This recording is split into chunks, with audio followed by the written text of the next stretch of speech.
Oh, I was a teacher before I was a cook. I used to teach high school. Really? Yeah. What subjects? Boring subject, typing, business management, economics. Boring. You know, I like to do so many other things. I've been cooking since I was 9, so, you know, and probably the only reason my mom let me do, start off with cookies, then cakes, then pies, make sure I was stay out of trouble, so. Well, basically what this class is all about, whether you're backyard or competition cook, is pay attention to what you're doing, and that's how you learn. People want me to do advanced classes. I says the biggest thing is in the advanced class is pay attention to what you're learning today and every day you cook, and that's how you learn. You pay attention to what's going on. If you mess something up, it's not the cooker's fault, it's the cook's fault.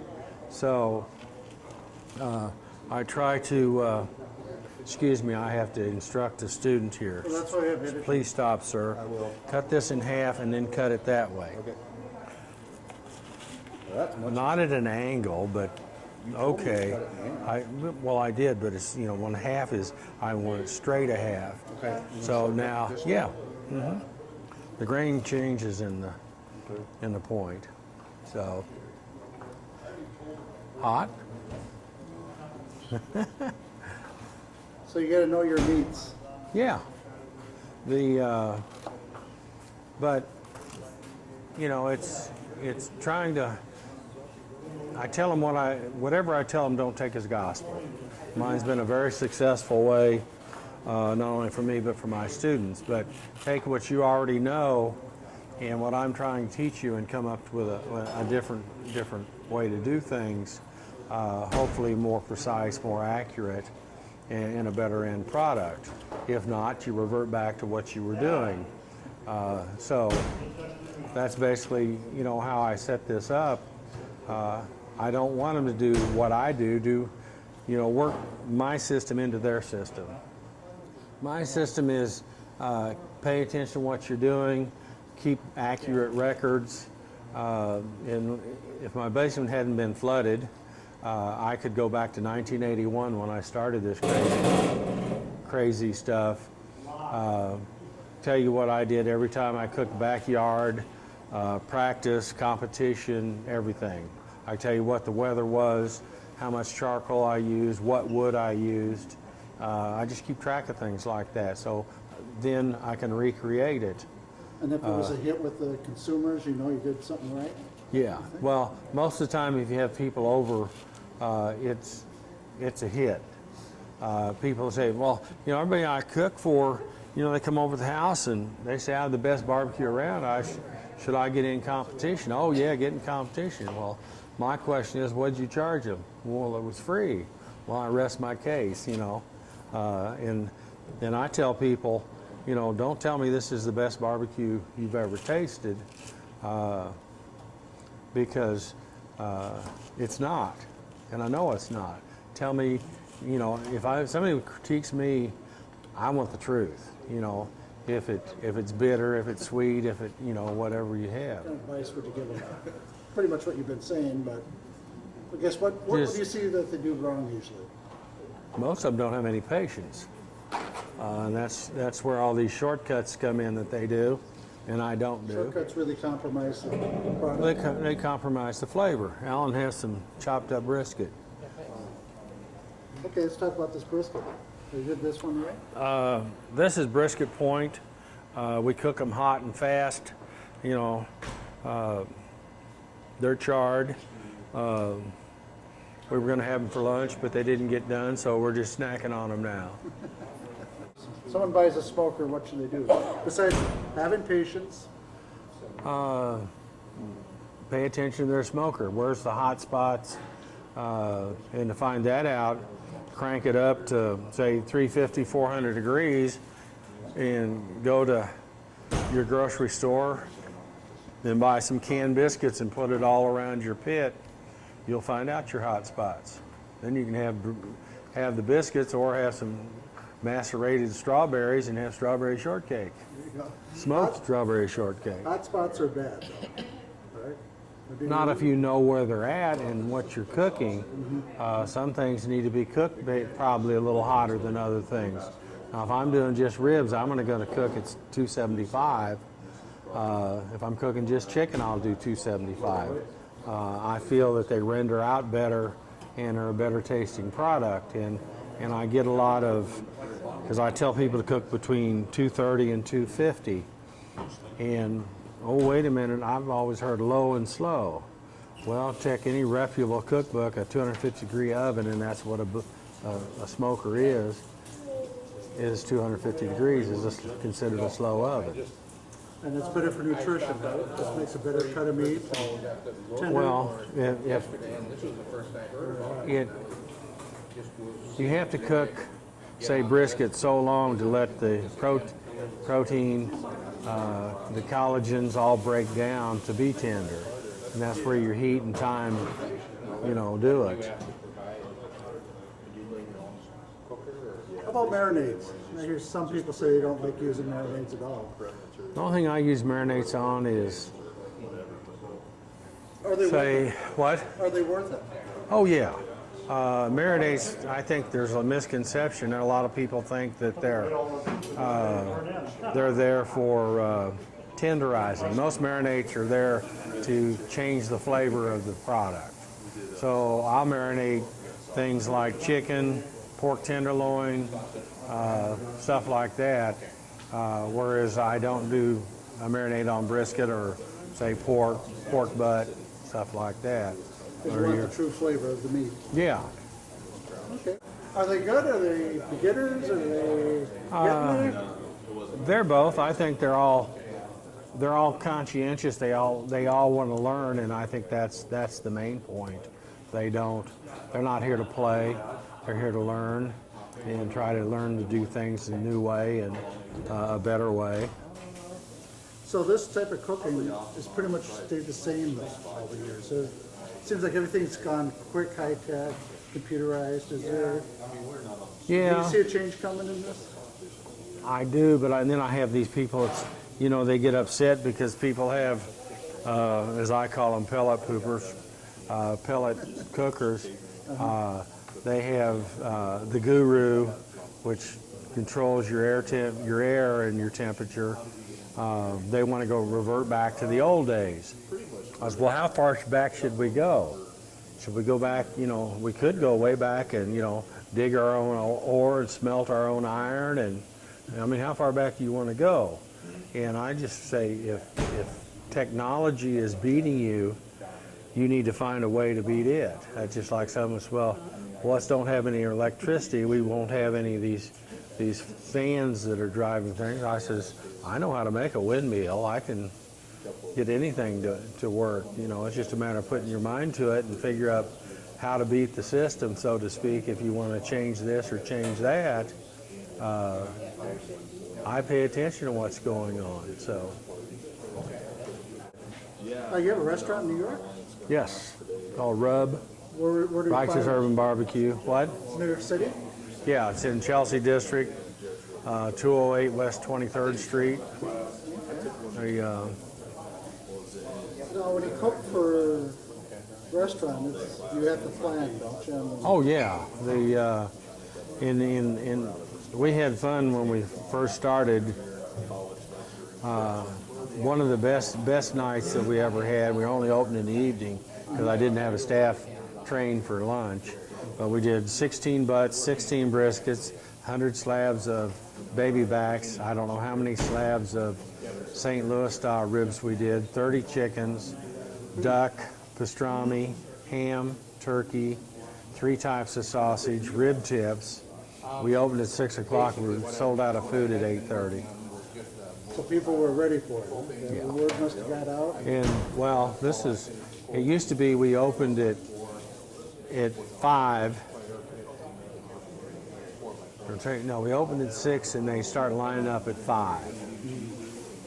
So then we were going to surprise them and open at 5. They started lining up at 4. So And people ask why we run out. And we just tell them we never run out. We sell out because we cook fresh every day. And Yeah, it must be kind of a challenge to start up here. When did the restaurant open? I don't know. 2009. I don't pay any attention to stuff. What do you like in a barbecue sauce? Or what makes a good barbecue sauce? Something you like. So it's up to the Oh, it's up to the person, yeah. The sweeter barbecue sauces are much more popular than say, the spicier ones. Do you like using natural sweeteners? Normally, and I make and sell my own barbecue sauce, and I've got so bad I'll go on a catering job and have to send my staff or my kids, or usually my staff, to the grocery store and buy my sauce retail, because that was faster than going clear back to the shop and getting sauce.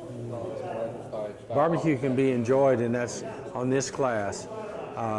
They can't bring in any barbecue sauce, no spices, everything is provided, and I want them to see how good barbecue is without sauce. I see you got bags of spice over there. What do you have for spices? When I go to come to bring my class, I carry like 54 different spices. So a little bit of everything from different So varieties of the same spice? well, we had a basic rub is a balance between sugar and salt, paprika for color, chili powder, and black pepper as a balance. Those 5 ingredients are a basic rub. Okay, then I tell them the hardest part of the whole class today is, without naming garlic, celery, onion, paprika, chili powder, or pepper, tell me your 3 favorite ingredients. And most of them can't do it because they don't know what they like. Now in this class, fortunate or unfortunate, we have a couple people that are good cooks and do a lot of cooking, and so they came up with a lot of spices. What's the most unusual spice you've seen used for flavor? Well, probably flavor-wise, I don't know. Maybe fenugreek, but people will come up and they want to put saffron in a rub. I says, I don't carry $5,000 a pound spices to put in a rub. Same way with cardamom, it's very expensive. At least in the United States, it's not anyplace else, but it's, if you buy it here, I think it's like $300, $400, $500 a pound. So there's no way I'm going to do that. And people ask me, well, what's saffron? Well, if you know what a crocus flower is, it's the stamen. That's what saffron is. Hard to find. Do barbecues change from region to region? Yeah, pretty much, but a lot of that's going away because so many people move this day and age. So it's kind of melting into one uniform cube. I mean, you still have your most of your sauces, and when people talk about region of barbecue, it's mostly sauces. The Kansas City sauce, the Memphis sauce, Carolina vinegar, mustard, that type of sauce. So when you travel, is there a good barbecue you just have to have when you go there? No, I don't even look for barbecue when I travel, unless I'm driving. If I'm driving and I'm going somewhere, and if I'm in an area, I'll go to different barbecues. But normally I don't go to barbecues on the road. Yeah, you're living it. The last bottles of this stuff, I didn't know if you could taste it. I don't know if you're going over barbecue sauce, but your opinion, what's in it? And yeah, they said, I did a smoking in the junction in Des Moines. They dug this up for me, but yeah, they said that's probably one of the last bottles. They're not going to make it anymore? I don't know. I don't know if there isn't a demand for it, or if I'm speaking. Big Daddy. Well, Smoking Gun's the name of that sauce, but Big Daddy's. Looks like a good babysitter, huh? I think he went down to Jamaica. He was into the ghost peppers. He had stuff that you'd put on a toothpick and make you sign a waiver type stuff, but that's not that hot. It's got a bite to it. A medium rub. No, he was. Well, I don't believe it's labeled. Because They said that after 24 hours, they don't have to yes, ketchup is the number one ingredient. even after 12 hours. It would be red. Your dad made you show it to him. Here, it's a paper towel for you. You guys probably I taste a lot of molasses. He doesn't have that listed. He has sugar, maybe brown sugar. I don't know what heat he has in there. I think it's more than medium. It'll burn most people out. Yeah, I don't know if you'd want to use it compete. Oh, well, you definitely wouldn't. But, like I said, I don't believe it's label. Okay. 'Cause that's got molasses in it. I can tell.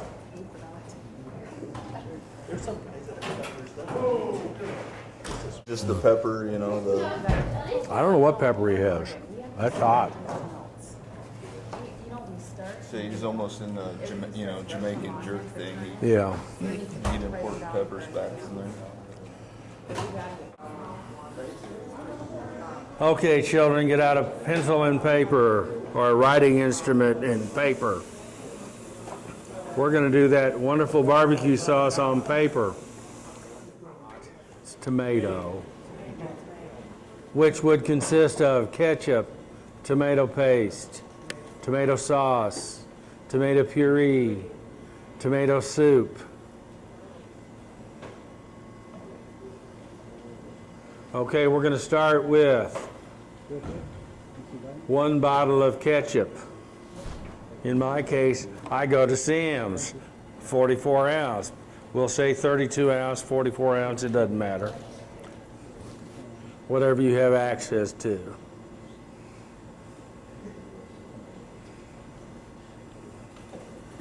Okay, what is ketchup?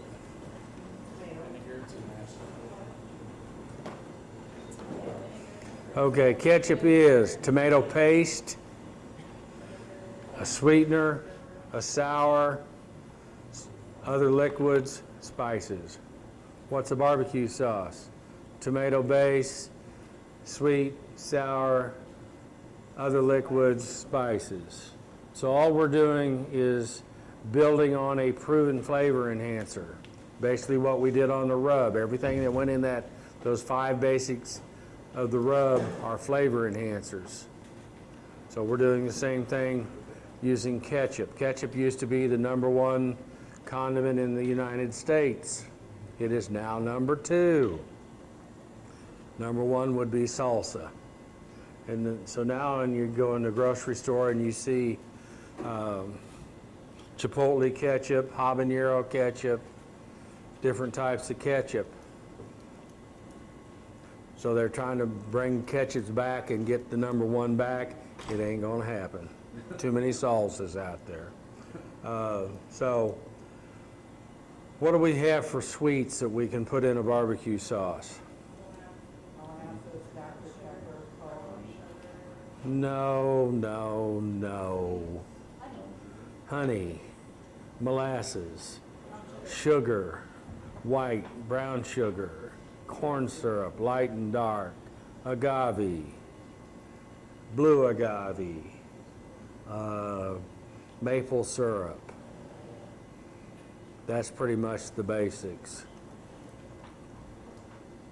Okay, if you like it sweet, and if I add sweet to a barbecue sauce, I want flavor. So that means I'm going to use honey, molasses, maple syrup, dark corn syrup, sorghum.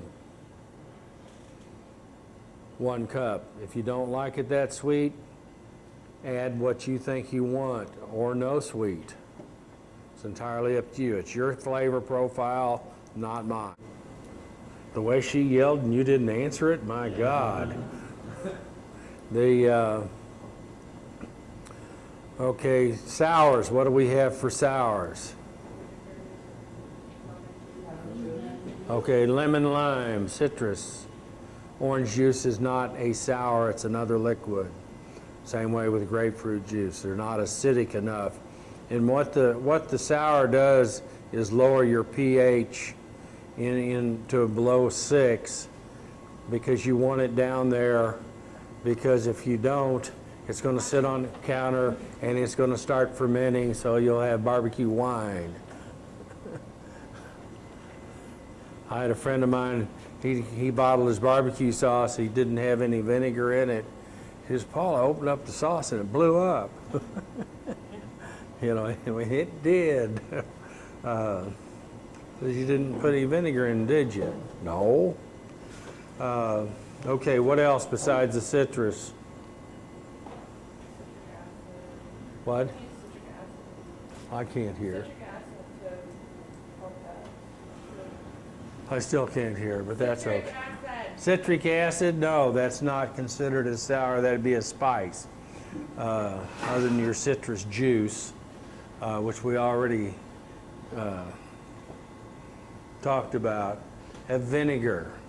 Vinegar we're going to put in 3 categories: white or distilled, cider, and flavored. Flavored would be balsamic, wine, garlic, raspberry, tarragon, any flavor you want. Wine is considered a sour, beer is considered a sour. That's pretty much your basics. I used to tell people put a cup of vinegar in to balance the sweet, but everybody, oh my God, that's too much sour. So start with a half a cup. I like salt, I have a high tolerance for vinegar, and I'm going to use white vinegar. The reason I don't use cider or flavored vinegar, because you're going to pay a lot more money for it, and we're going to cook this and simmer it for about 30 minutes, and all that flavor is going to dissipate that you paid extra money for. So if you want that flavor in there, add it the last 5 minutes. Then you won't lose the flavor. So it will handle as much as a cup. Start with a half a cup, because I never took into account that ketchup already had vinegar in it. What are some other liquids that might go in a barbecue sauce? There we put our Dr. Pepper and Coke and root beer, Worcestershire sauce, soy sauce, Louisiana hot sauce, Tabasco sauce, liquid smoke.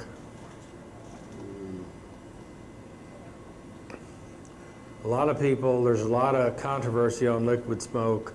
Now when I make my barbecue sauce, my 18.5 gallons, I've got 3 cups of liquid smoke in there. It's a hint, it's a background. It's not an overpowering flavor. Now you go out to the left coast, Seattle area, you open a bottle of their barbecue sauce and that smoke will knock you over. The farther east you go, the less liquid smoke is in stuff. I have no idea about up here, you northern Yankees. What are some other liquids that might go in? Okay, booze, bourbon, scotch, gin, rum, tequila. What else? Come on, Jeff, think. Okay. What? Okay, fruit juices. Apple, pineapple. That's pretty much it. Depends on mustard, jellies, jams. Somebody asked me how to make, they wanted to make a raspberry barbecue sauce. I says, you make a barbecue sauce now? He says, oh yeah, I make it. Get a jar of seedless raspberry jam and add it to it. It's simple as that. I had a guy contracted me to make a strawberry margarita barbecue sauce. Paid me $10,000. And it's literally built around a strawberry margarita. Strawberries, tequila, lemon lime, or sweet and sour, I probably worked on that, God, at least 10, 20 minutes. But he paid me. I don't know if he ever did anything with it. I love contracts like that. But I've always had a knack of putting sauces together, and it's basically strawberries, sweet and sour, strawberry jam, tequila.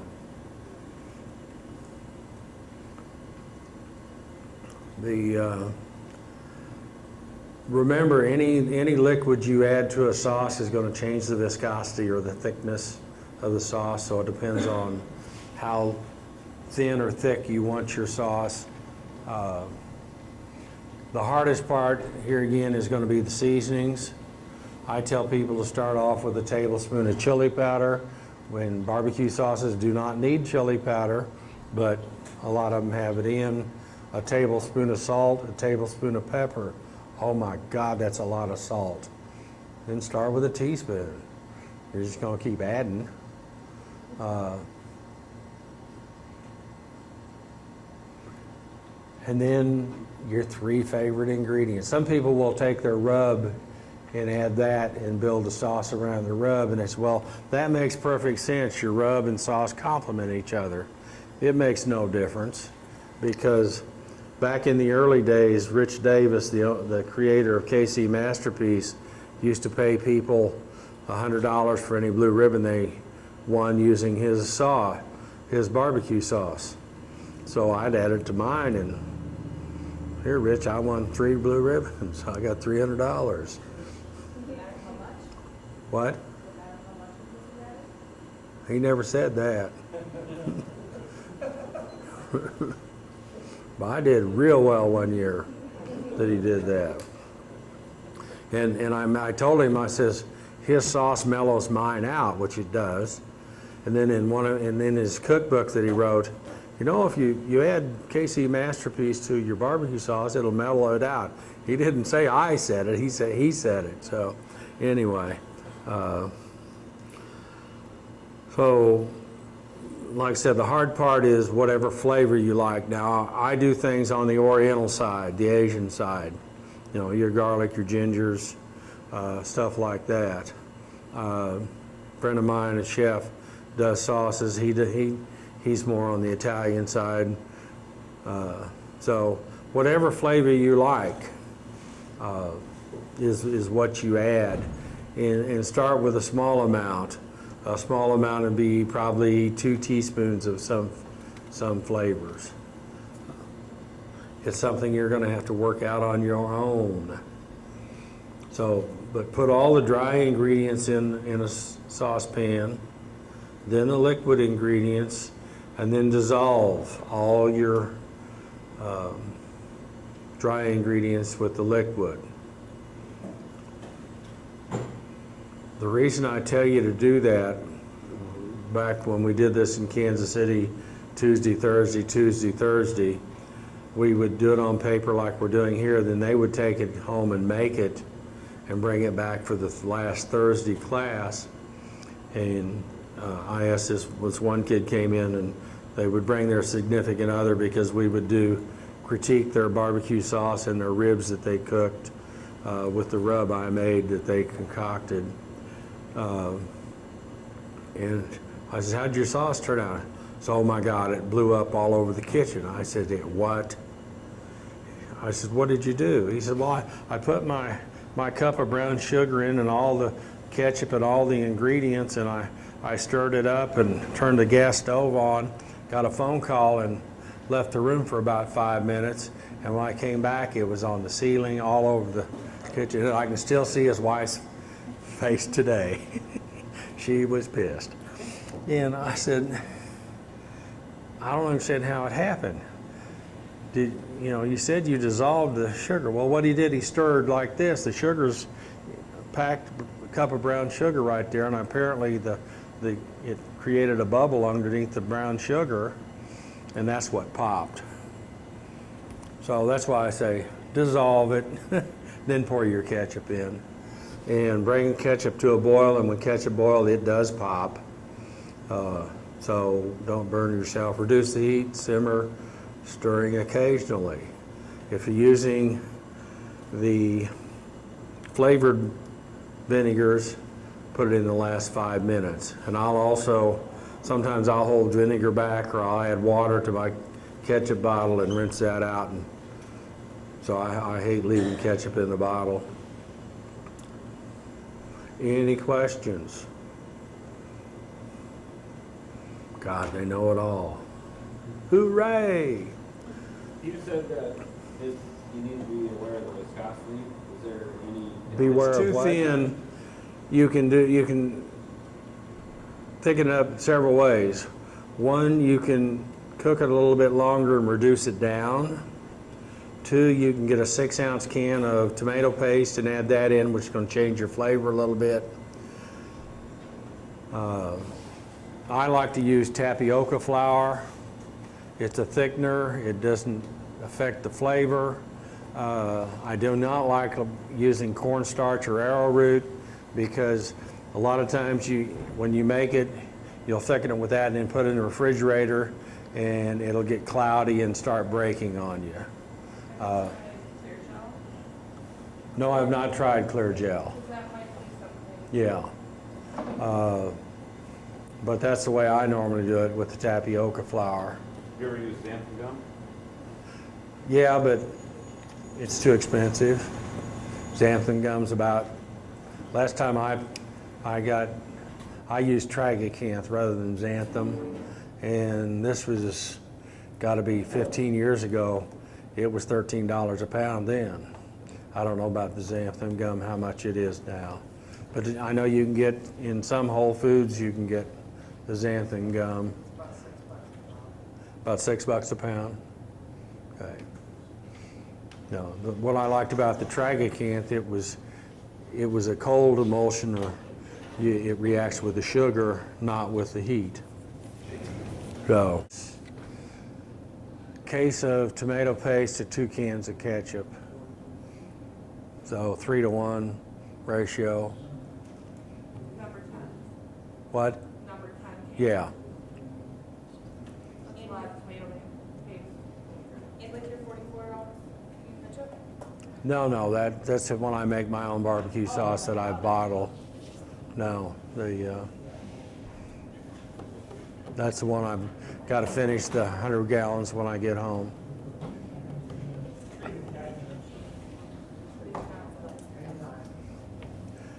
How many has nothing? You have a question first? You have the liquids when you're going through them. Did you mention a quantity or is it just a taste? Quantity-wise, the only one I can tell you, I know that this formula can handle, say, 1/4 of a cup of Worcestershire sauce and, say, a tablespoon of liquid smoke. Other than that, it's entirely up to you. Those won't overpower. But some people like Worcestershire sauce, so they'll add more in, but there again, they're going to thin their sauce down some.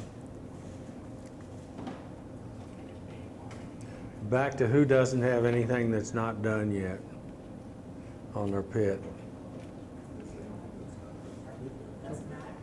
Yeah. Nothing?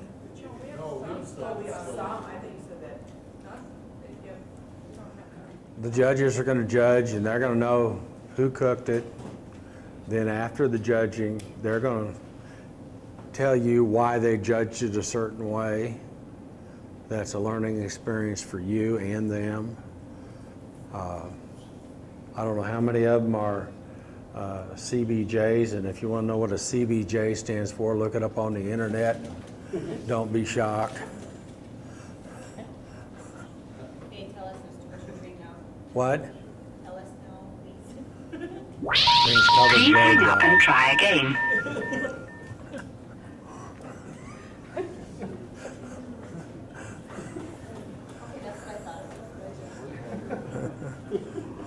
We told the girls in the KCBS office, because we're talking, that lingo. And did you ever look that up on the internet? No, we'll do it. Don called me back and cussed me out. So, anyway, back to the ranch. Any other questions? Why do you make your own barbecue sauce when you could have somebody bottle it? I can't make any money that way. Primarily. You know, I can pay him X amount of dollars to make it and say I make a dime a bottle. Well, I'd rather make 75 cents a bottle. That's why. Is it acceptable if you start out doing competition without doing your own sauces and just add to other people's sauces? You can do anything you want as far as sauces. Most people are using, say, Blues Hog, Head Country, Sweet Baby Ray's, and they're adding stuff to it or adding it to their sauce. Did you know there's anchovies in there? What? In Blue's Hog, there's anchovies in there. I would say no, other than there's Worcestershire sauce in there, so yes, there's anchovies in there. Okay, it says right on the label. Does it? But that's Yeah. just Anchovies? warning because people that have allergies are just that sensitive. Yeah. Oh, really? That was listed separate from Worcestershire? Oh, yeah. See, they didn't list it as Worcestershire, I can't say that word. I understand. They listed it as anchovies. And I thought, That is the proper way to do it. I'm getting ready to do new labels, and I'll probably break mine out into what Worcestershire sauce is in it. When you label stuff, you have to be really careful to ensure that those people that have allergies, that you're like outright saying. Seasonings eating all through the foil. Yeah. So, Do you sauce all of your meats? do I what? Sauce them when you're turning them in for the judges? Competition, I do, yes. Normally, when I glaze, I do a light glaze. I will paint it on there, say it's ribs, both sides, cook it for 10 minutes, glaze it again, cook it for 10 minutes, that's it. Pull it out, let it rest. And when I do competition, I do 2 to 3 briskets, 2 butts, 6 slabs of ribs, 18 thighs, and 2 whole breasts. you have to turn in 6 thighs? What? You have to turn in 6 thighs? Is that how that works? Most generally? In KCBS, you have to turn in 6 identifiable pieces. And in case of like pulled pork or pork, you must have enough for 6 judges. So if we cooked our chicken whole, or like whatever it's called, Spatchcock. all flat note. If we cooked it like that, how do we need to cut it up for the judges here? You have to have 6 identifiable pieces. And I would give the judges only 6 pieces. Now, I would give the judges only 6 pieces because what you don't give to the judges, you either take home or give to the Salvation Army or whoever. So the whole like make it look like there's a lot in there is false. Not in competition, no. Okay. Today, don't even worry about it. No, but in. Oh, in competition, I'm going to fill that box. Okay. You know, like on ribs, I'll probably put in a whole slab. You can stair step them. You can put them a lot of different ways. You know, sometimes you can't. I won't really crowd them, but I'll fill the box. Didn't you say 9 bones is a rack technically? The what? How many bones is a slab technically? 12. 12. Government-wise, anything 9 or above is considered a slab. But a 12 is for competition is what you put in there. Yeah, but what I do, and I will go through each one. I usually cut the first 2 bones off of a slab of ribs. Then I number them just like I do when I ask you guys to look at them. So then each person on the team tastes each one, and nobody says 1, 2, 3 or whatever, or they bite into it, or wow, nobody talks. Now 93-year-old mother, who'll soon be 94, gets away with it. And she played bridge yesterday, not today, today's Saturday. She plays bridge twice a week. She still plays golf, lives alone. She gets away with it, but mother, but nobody talks in, just like, wow or a cough or, no, I don't want that. I want their honest opinion, which is the best slab. Now, and if there's a tie, I break it. Normally I don't taste. I let them judge. And so sometimes I'm right, sometimes I'm wrong. But that way I get their honest opinion. And then I see people taking the center cuts out of these 3 center ribs out of here, or 2 out of here, 2 out of here, 2 out of there. That makes no sense to me. Because if you have 6 slabs of ribs and everybody thinks this is the best one, just because these 2 look better, why do you do that? You're giving, say you're using 3 slabs of ribs to give to your judges. Well, you're giving 2 of the judges your number 1 slab, 2 your number 2, 2 your number 3. That makes no sense. Give them all the same slab.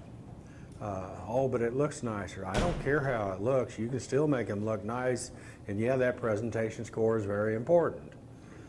But your taste and tenderness is much more important. So, like I said, I'll put as many as I can in there. Fill it up. Yes. How about brisket? Do you chop up a bunch and then put your slices on top? On what? Brisket? Brisket, normally I will put usually 9-10 slices, and I'll put burnt ends in there. I think I didn't put burnt ends in Lenexa, and I think that hurt me, because I thought the brisket was good. The judges didn't, but what do they know? Basic knives. I like a boning knife. I like a saw, basically a bread knife. I like a slicer, and I like a small knife like a paring knife. I don't care if I have a chef's knife, which is a French knife. You don't use it that much.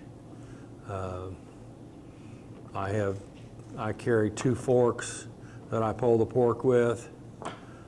They're heavy-duty dinner forks. I don't like bear paws. Just don't know how to use them, I guess. They're just awkward to me.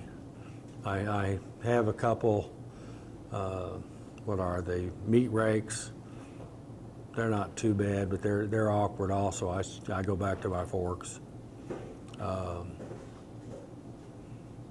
have all kinds of injectors that I don't use. So. You inject your chicken? What? You inject your chicken? Never have. If I'm going to inject the chicken, I'm going to inject it with lard, bacon fat, duck fat, something like that with flavor. I'm not going to use a brine or anything else. I keep saying I'm going to go start playing with sodium phosphate and come up with my own injection, but I'm not big on injection, so I haven't done it.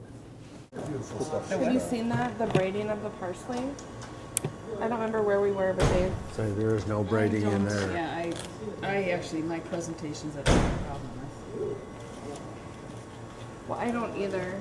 Sometimes things just piss me off. I mean, they piss me off because they're... Better be pissed off than pissed on. Oh, yeah. What the big boys tell me.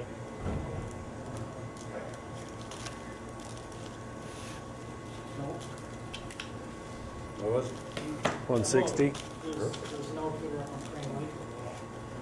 That brisket point in there is only 165 right now, so I moved it up to the heat. Which one? Medium? Pastrami? With the- Oh. yeah. Application? I redusted it. Well, it should be Nice setup light. for it. We think Okay. we gotta lighten up on our sauce.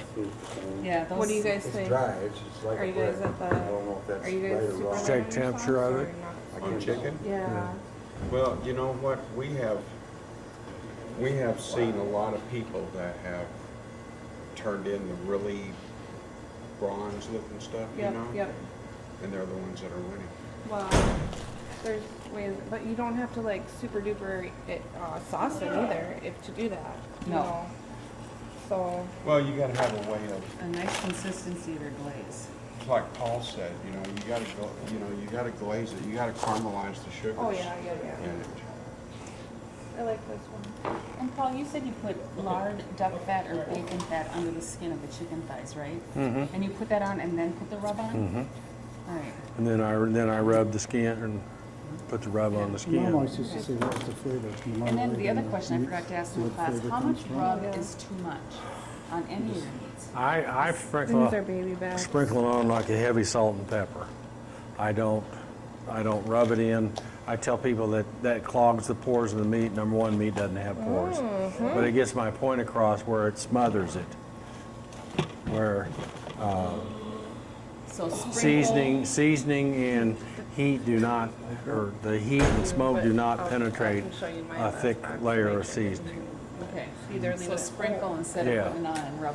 Yeah. Okay. It was 165, but when I put it in, it slid right in nice. Then take it out. Love me for who I am. Now, is this supposed There's to be? What's that? the grains going across here. Mark, Am I- little Mark. Now, is this something that I'm supposed to put in the refrigerator for a couple days and then take it out and thin slice it, or? You can, yeah. Okay. I mean, what's the best way to do it? What way would you do it? Well, it depends on how hungry I am. Oh, look, here's a trout. I ain't gonna gut that thing. I'm hungry. See, that does look really quite perfect. I use my meat slicer on it though. Oh, that's right. He's the slicer guy. The what? It's not that good. Ooh, there's a perfect Yeah. slice. I know. I know. Oh, wow, that's good. Got the cameraman. Perfect. Go ahead.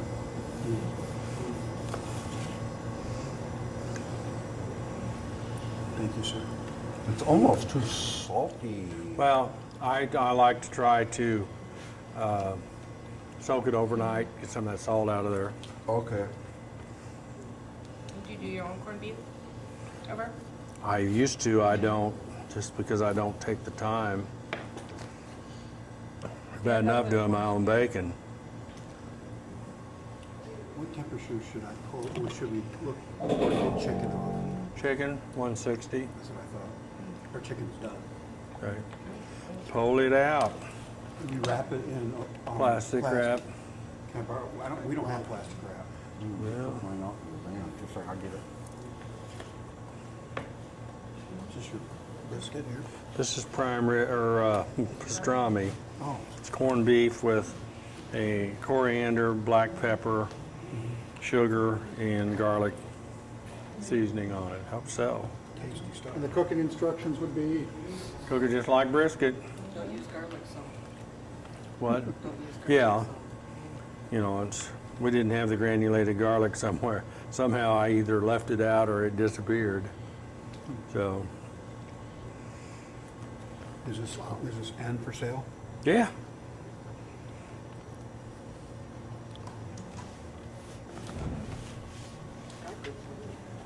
I feel like looking at the books because it gives you, Yeah. you know, like. I keep saying I'm gonna put those on DVD, but I don't know how to do that yet, so, you gotta get a That hold of guy me. does. yeah. What I do, just set up the camera, get the best focal length, get the pictures done, and have some kid put it to a DVD for you. So Mac's got some nice programs where you can zoom in and out of them and dissolve. But what I wanna You probably do want a is, little knife I cut. wanna get all those judged Yes. by certified yeah, judges yeah. and put the judges, She brought me her book and she like. a cup of like, sauce to a our cup of first honey year, or and agave. she went through the book with me and helped me. That's about like, it. pick out I don't do anything special. Yes. And it really helped a lot. Can I try You know, Teresa Lake, Mike and Teresa Lake, they were there for. Right? We I'm glad he put it that way. It was our first year. Okay. down there. Who was Donna Mason's city of reps. Was that Mike and Teresa? Almost did it. There you got it. Is Debbie Gage? So judges are just, you can't predict what they're gonna do, can you? Oh, no way. Don't even try. But Debbie Gage, if she's ever, they do Minnesota. Oh, no, I ain't supposed to You're saw. not allowed to But this thing, is this really You can your get- sharpest knife? No, they're, no. I don't know. They're Yeah. gonna be blade. Yeah. When I was doing log cabin demonstrations, a bunch of kids, I Yeah, want to show them they're how gonna be sharp my in axes are. Rochester, Virginia, Serious. London. And I always used to shave the back of my arms. So then I bought my new axes, got them really, they came really sharp.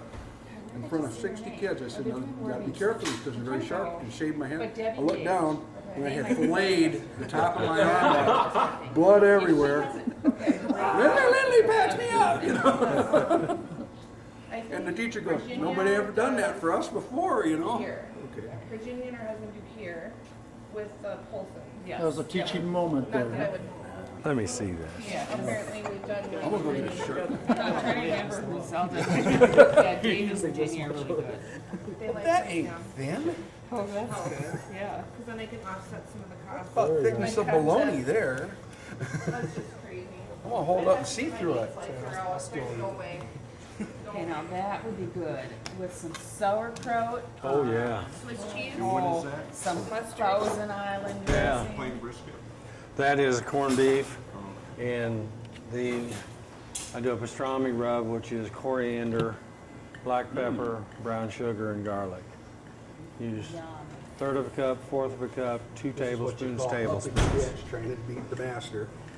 Is that in one of your books? I do not know. Did you corn that yourself? No, we bought it. And it's a little on the salty side. That's better. Oh, man, Thousand Island dressing, sauerkraut, Yeah. I would be just for that. Yeah. This is salty. The outside salt. So if you were, if that was a brisket and you were gonna cut that brisket like you would a brisket and it had a little that fat at the bottom, you'd turn I that would fat in leave the it. box? Okay. I'm put it in the box. So I'm gonna put it in basically like We this. always trim ours off and now I'm thinking, why do we do that? Okay, yep. Now, if this is at the bottom, I can do it 2 ways. I can put the parsley in there or put it there. It's salty. Okay, gotcha, that's a good idea. The Chevy, not the Ford. And look out when you open any door, something liable to fall out.